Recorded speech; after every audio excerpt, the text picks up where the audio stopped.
또다시 역사상 최악의 아파트 양극화 지수가 발표되었습니다. 어디까지 양극화가 진행되겠습니까? 네, 이미 다 말씀드렸습니다. 기본적으로 10년 이상은 간다. 최장기간 30년 이상을 보고 있습니다. 아마 우리가 인류가 끝나지 않는 동안은 이러한 양극화가 지속될 것이다. 그러나 앞으로 10년간 양극화는 굉장히 치열하게 나타날 것이라고 이미 작년에 다 말씀드렸죠. 그래서 미분양과 신고가가 동시에 나타난다. 대한민국 최초로 어느 전문가도 이렇게 얘기를 하는 전문가가 없었습니다. 유튜브가 없었어요. 네, 제가 말씀을 다 정답지를 드렸습니다. 그래서 전국 아파트값 양극화가 심각하게 지금 나고 있죠. 고가저가 역대 최대로 나고 있습니다. 그래서 이 양극화를 보시면은 우리가 이 구조적인 이유입니다. 이거 여러분들이 이 양극화가 일시적이라 생각하는 사람들은 아주 순진한 사람들이에요. 네, 아주 순진한 사람들입니다. 이 사람들은 잘 모르는 사람들이겠죠. 왜 지금 똘똘이 한 채로 가느냐? 이 똘똘이 한 채가 사람들은 이 세금 때문이라고 얘기하시는 분들 많아요. 뭐 양도세도 있겠고, 그리고 보유세 중에 종부세도 있을 겁니다. 이거 문제 아닙니다. 자, 이 문제는 제가 말씀드린 대로 구조적인 이유 때문이다. 어떤 구조적인 이유 때문이죠? 네, 이것은 시세와 연관되는 구조적인 이유 때문입니다. 이 구조적인 이유에는 인구 문제도 포함되어 있습니다. 그래서 여러분들이 아무리 개인이 노력한다고 해서 이 양극화 해결할 수는 없습니다. 그래서 밑에서 보시면은 하위 20%는 0.8% 떨어지는 동안 상위 20%는 2.8% 올라갑니다. 그럼 상위 20%에서도 또 양극화가 나오는 거예요. 그래서 이 문제가 단순한 문제가 아니라는 것이다. 자, 여기서 보시면은 지금 아파트 한 채에 사랑이 빠졌다고까지 표현하는데 이 양극화 행진에 대해서 자, 여러분들이 왜 이 양극화가 시세에 대한 부분이 가장 크다는 얘기냐면은 모든 아파트가 이제는 어떻게 됐습니까? 모든 아파트가 동시자발적으로 뭐 풍선효과 나오고 같이 올라가고 같이 떨어졌어요. 시기만 달랐을 뿐입니다. 그 시기가 다른 것을 풍선효과라고 하는 거죠. 내가 여기서 10% 오르면은 그 이후에 뭐 규제가 나온 겁니다. 뭐 20% 올랐다 그러면 규제 나와요. 그러면 그 다음 옆에 있는 아파트도 올라갑니다. 결국에는 시기가 달랐을 뿐이지 모든 아파트가 다 같이 올라가고 다 같이 내려갔어요. 이 문제가 가장 크다는 겁니다. 자, 이거를 자세히 한번 보도록 하겠습니다. 10채 팔아 한 채 산다는 내용이죠. 이런 겁니다. 자, 여러분들 10개가 있어요. 만약에 A, B, C라는 세 채가 있습니다. 어떤 사람은 여기서 G라는 한 채를 샀어요. 그러면은 이전에는 모든 아파트가 같이 오르고 같이 내렸습니다. 그러면은 모든 아파트가 같이 오른다는 가정하에서는 어떤 게 가장 좋은 전략입니까? 나눠 사는 게 제일 좋은 거죠. 한 채를 사는 것보다 한 채를 살 돈으로 세 채를 사는 게 더 좋은 전략입니다. 그런데 지금 시대는 어떻게 된 겁니까? 네, 올라가는 아파트는 올라가고 내려가는 아파트는 계속 내려갑니다. 이게 근본적인 구조예요. 구조적인 문제예요. 그러니까 A라는 C라는 B라는 C라는 세 채를 샀는데 이 세 채가 어떻게 되는 거예요? 다 같이 내려가는 겁니다. 여기서 올라가는 아파트 하나도 없는 거야. 그런데 A라는 아파트, B라는 아파트, C라는 아파트를 다 팔고 가장 좋은 Z라는 Z라는 똘똘이 한 채를 샀어. 그럼 이 결론은 어떻게 되느냐? 똘똘이 한 채만 올라가는 겁니다. 나머지는 다 떨어지고. 자, 여러분들이 30억짜리 아파트를 샀어요. 그래서 어떤 사람은 10억짜리 아파트 세 채를 샀어요. 이 누가 이깁니까? 이때까지 아파트가 올라갈 때는 다 같이 올라갔으니까 10억짜리 세 채를 사는 사람이 가장 이익인데 지금은 어떻습니까? 30억짜리가 10억보다는 수익률이 더 높다는 겁니다. 그래서 똘똘이로 가는 거예요. 이유가 그거 하나밖에 없습니다. 무엇입니까? 자본주의에 일어나는 모든 시장은 이윤을 따라갑니다. 이윤을. 세금이란 문제는 다음 문제예요. 지금은 표면적으로 세금이란 문제로 보이지만 아니란 겁니다. 더 많은 이윤을 추구하기 위해서는 똘똘이 30억 아파트가 더 많이 오르는 겁니다. 이거는 30%는 아직 올라. 아니면 이건 2배 됐어. 시간이 지나서 한 몇 년 지나서 이거는 2배, 30억이 60억 됐습니다. 그런데 10억짜리 세 채를 산 건 어떻게 됩니까? 10억 그대로 10억인 겁니다. 아니면 이 아파트는 어떻게 됩니까? 7억으로 다 떨어지는 거예요. 그러면 7억으로 다 떨어졌어. 그러면은 세 채를 합해서 21억밖에 안 되는 거죠. 그런데 30억짜리 한 채를 산 사람은 나중에 60억 되는 겁니다. 이 자산 차이가 어떻게 되겠습니까? 네, 몇 년 지나고 보니까 30억짜리 똘똘이 한 채 산 거는 60억이 되고 30억짜리 한 채를 살 거를 10억짜리 세 채를 샀어. 근데 그 10억이 다 7억이 된 겁니다. 21억이야, 토탈이. 그러니까 안 되는 겁니다, 이게. 그래서 부자들이 똘똘이로 가는 거예요. 세금은 후차적인 문제라는 겁니다.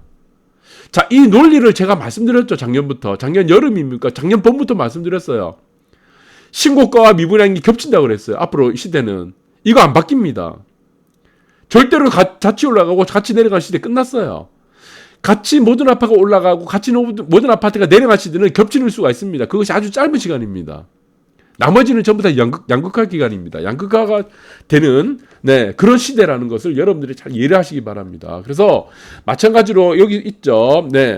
상위 20%는 그중에서 또 양극화되니까 2.8% 오르는데 하위 20%는 또 0.8% 떨어지는 거야. 결국에는 시세 문제라는 것이 가장 크다. 여러분들 그렇게 보시면 되고, 지금도 마찬가지지만 제가 작년부터 말씀드렸죠. 이거 얼마큼 간다고 했습니까? 하위 20%, 상위 20%, 5분위, 1분위부터 5분위 배율을 나타낸 게 10.13배까지 올라가 버렸습니다.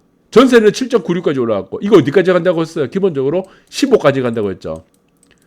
자, 여기서도 문제가 되는 겁니다. 상위 20%에서도 문제가 되는 거예요. 여기서도 양극화가 엄청 치열하게 나오는 거예요.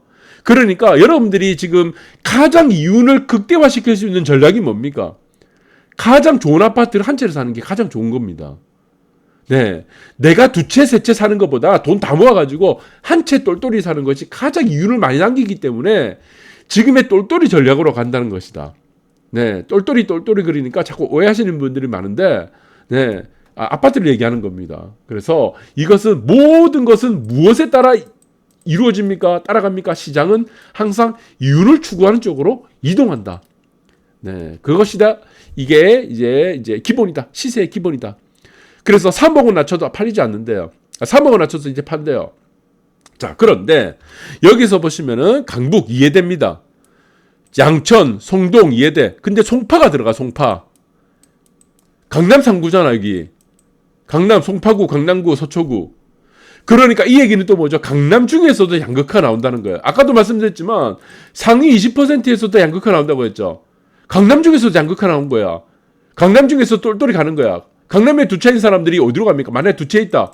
그럼 두 채 정리하고 어디로 가겠어요? 한강변으로 갑니다. 한강변으로. 그 중에서 가장 똘똘한 게 한강변이잖아. 그러니까 이 말은 희소성을 따라간다는 겁니다. 그 희소성이 무엇을 만듭니까? 시세를 만들기 때문이다. 그래서 부동산은 오직 하나의 게임이라고 했습니다. 희소성의 가치를 찾아가는 게임이다. 그래서 가장 쉬운 게임이다. 그렇게 되는 거죠. 그래서 GTX 믿고 뭐 상투 이거 하지 마라 그랬죠. GTX 호재 따라가지 마라 그랬습니다. 이거 GTX 호재를 막 부르짖는 유튜버 전문가들은 전부 초짜예요. 초짜 하수들. 여러분들이 80년대 아파트 한번 보세요. 80년대 아파트를 찾아가는 공식이 있죠. 그것이 부, 역, 대, 신, 평. 이 논리입니다. 부역 대 신평이에요. 브랜드, 역세권, 대단지, 신축, 평지. 이거 80년대 논리예요. 이거 안 통합니다, 이거. 교통이란 문제는 교통의 호재는 없습니다, 아파트에서. 아파트에서도 교통은 호재가 아니라 기본입니다. 기본. 베이직이에요, 기본. 기본으로 깔려야 되는 게 교통입니다. 그런데 교통이 개선됐다고 아파트 값 올라간다는 건 80년대 논리죠. 우리가 교통이 개선되는 효과는 무엇이라고 했습니까? 외부 효과입니다. 외부 효과가 미치는 거는 개발도상국, 이머징 마켓이나 예상되는 이거 이루어지는 겁니다. 호재가 떨어지는 거예요. 지금 2021세기 2022년도에는 역세권 이런 거 뭐 된다고 해서 뭐 GTX 들어온다고 해서 오르고 내리고 이거 다 어떻습니까? 다 물먹습니다. 그래서 보시면은 16억 3천 아파트가 어떻게 됐어요? 지금 12억 5천으로 얼마 떨어졌어? 4억이 떨어져 4억. 이래 되는 겁니다. 도돌이표 되는 거예요. 그래서 이것은 제가 말씀드린 대로 제가 이 논리는 여러분들 잘 보셔야 되는데 가장 어떻습니까? 다 똘똘이로 가죠. 370억 가는 거야 지금. 이것은 무엇으로 갑니까? 이거 결국에 조망으로 갑니다. 조망. 희소성을 나타내는 유일한 것이 조망이에요. 부역대 신평이라는 거는 뭐 브랜드, 역세권, 뭐 대단지, 신축, 뭐 평지 이거는 기본이라는 겁니다. 뭐 그 중에 기본이 될 수도 있고 아니 될 수도 있고. 그러나 결국에는 조망 따라간다.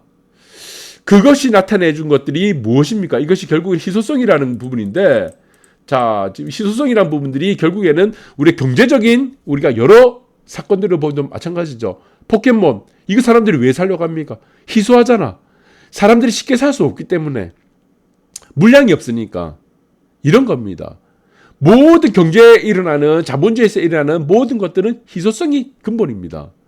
진입장벽이 높아야지 그것이 네 어떻게 되죠? 진입장벽이 굉장히 높다. 이거는 뭡니까? 네 진입장벽이 높아야지 아무나 못 들어오는 거예요. 네 아무나 못 들어오잖아요. 그래서 여러분들 보시면은 가장 좋은 기업들이 어떤 겁니까? 독점기업이 가장 귀엽죠. 독점기업. 그 회사가 이거 제품 하나밖에 못 만드는 거예요. 이 회사만이 만들 수 있는 이 제품밖에 없다는 겁니다. 다른 회사들은 이 제품을 모방할 수 없는 거야. 그게 독점기업입니다. 독점기업 주가가 가장 높습니다. 왜? 진입장벽이 높기 때문에 아무나 들어올 수 있기 때문에. 그래서 포켓몬 시리즈도 여러분들 보시면은 이 빵의 사례도 마찬가지입니다. 서로 모든 사람들이 살려고 하는 것이 희소성이 크다. 그래서 자, 여러분들 보시면은 제가 말씀드린 게 무엇이냐? 평양에 있습니다. 이제 평양이 있고 여러분 뭐 다른 도시들 많을 거예요. 뉴욕도 있고 뭐 도쿄도 있고 상하이도 있고 뭐 런던도 있고 많죠. 평양은 서울보다 10년 앞섭니다. 10년. 이 주기가 거의 10년이에요. 평양 사람들이요. 아파트에 대한 이런 것들이 10년이 빠릅니다. 그 다음이 서울이 10년이 늦어요. 그 다음에 부산이 10년 또 늦습니다. 부산은 서울보다 또 10년이 늦어. 이렇게 가는 거죠. 이렇게. 따라가 이렇게 되는 겁니다. 네. 그래서 평양이 여러분들이 보시면은 무시하면 안 됩니다. 거기. 서울이 평양보다 10년이 늦고 부산은 서울보다 또 10년이 늦어. 그러니까 항상 서울과 그 다음 부산은 평양의 뒷북을 칩니다. 여기 보시면은 마찬가지 여기서 보시면은 조망권을 중시한다고 하죠. 평양 사람들은. 근데 가격이 위에서 보시면 2배예요. 그래서 대동강변이 보이는 아파트 가격은 어떠냐? 전부 다 지금은 조망으로 간다는 겁니다. 여기 보시면은 조망권을 중시한다 했죠. 조망권 중시. 가격이 2배다. 같은 아파트에서 2배예요. 우리나라도 이래 됩니다. 네, 예를 들어 갖고 삼익비치가 이렇게 했어. 지금 삼익비치가 만약에 있으면 삼익비치 아시죠? 지금 가장 지금 이제 광안대교 이렇게 했는데 여기 같은 평수로 만약에 입주가 됐다. 그러면은 조망에 따라서 이거 2배 차이 납니다. 나중에 34평 같은 경우는 나중에 이거 15억 차이 나요. 기본이 15억 차이 납니다. 15억. 그래서 이거는 굉장히 중요하다는 겁니다. 내가 조망권이 있느냐 없느냐에 따라서 굉장히 중요하죠. 삼익비치 같은 경우. 그 다음에 압구정 현대. 조망권에 따라서 그거 나중에 2배 차이 납니다. 이거 쉬운 문제가 아니에요. 왜 그렇습니까? 대한민국 서울은 평양을 따라가기 때문에 부산은 또 서울을 따라가기 때문에 이런 현상이 꼭 벌어지게 되어 있다는 겁니다. 그래서 전망 좋은 아파트 평양에서는 조망이라는 말을 쓰지 않고 전망이라고 합니다. 이 여성분이 이제 평양에서 여기서 넘어오신 분이에요. 그래서 이 아파트를 이제 평양의 아파트 문화를 설명하는데 전망이 좋은 아파트는 수익 창출이 2배라는 겁니다. 굉장히 높다는 겁니다. 그래서 가격도 2배다. 이렇게 보시면 될 것 같아요. 그래서 결국에는 지금 양극화라는 문제는 여러분들이 풀 수 있는 문제가 아닙니다. 이거 구조적인 문제예요. 기본적으로 양극화가 얼마큼 치열하게 된다고 했습니까? 2030년까지입니다. 구조적인 문제이기 때문에 여러분들이 이걸 대비를 하셔야 되고 저는 외곽 쪽에 있는 아파트, 신축 아파트, 뭐 그냥 지금 뭐 고바위, 평지가 아닌 이런 아파트 외곽 쪽에 있는 아파트들은 사지 마세요. 저 같으면 그냥 전세 사는 게 나을 것 같습니다. 왜? 왜? 떨어지니까 앞으로. 저는 그렇게 보거든요. 차라리 굉장히 좋은 어떤 입지적으로 우위에 서는 아파트가 아니면은 조망이라든가 이런 거 아니면은 차라리 사지 마라. 들어가지 마라. 그것이 오히려 우선적인 최우선의 전략이 될 수 있다. 감사합니다.